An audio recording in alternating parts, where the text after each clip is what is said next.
अयोध्या में कृष्ण जन्माष्टमी के मौके पर हर तरफ उमंग उल्लास और धूम देखने को मिल रही है।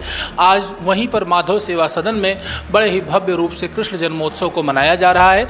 माधव सेवा सदन के महंत श्री रामानुजाचार्य जी तिलक पत्रिका पर जुड़ेंगे और कृष्ण जन्मोत्सव के बारे में बातें बताते हुए देशवासियों को ढेर सारी शुभकामनाएं देंगे। आज के करीब 5200 वर्ष पूर्व इसी धरती पर यानी भारत की भूमि पर मथुरा में क्षीरार्णव निकेतनः नागपर्यंक मुत्सर्ज्य आगतो मथुरामपुरीम।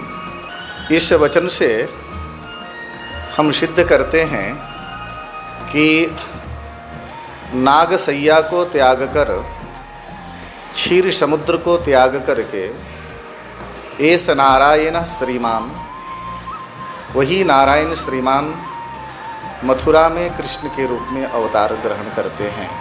और यह घटना 5200 वर्ष पूर्व की है और वह भगवान इस धरती पर आकर आस्तिक जनों को, नास्तिक जनों को, दोनों को लेकर के एक धर्म का स्वरूप हमको दर्शन कराया है।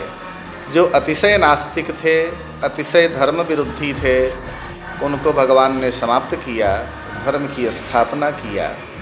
और भगवान श्री कृष्ण को शास्त्र मत से हम देखते हैं तो नारायण तत्व ही भगवान श्री कृष्ण हैं, नारायण तत्व ही भगवान राम हैं। शेष के रूप में स्वयं बलराम जी आए तो भगवान कृष्ण के 2 दिन जन्म से 2 दिन पूर्व षष्ठी को बलराम जी आते हैं और अष्टमी को भगवान कृष्ण आते हैं। दोनों का उत्सव हम सब मनाते हैं।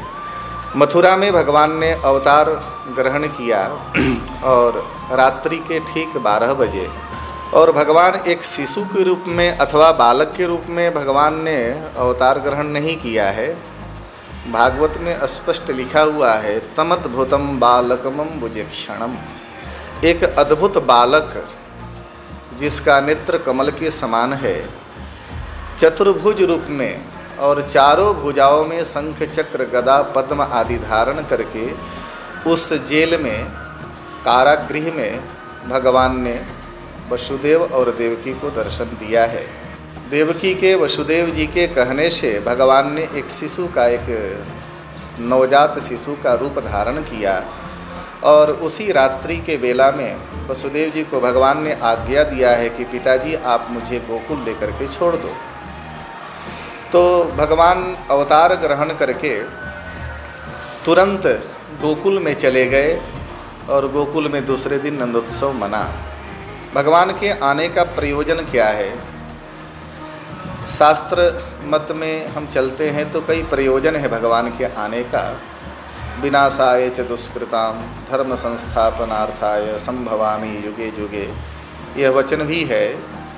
लेकिन गोस्वामी तुलसीदास जी रामचरितमानस में लिखते हैं कि विप्रधेनु सुरसंत हित लीन मनुज अवतार।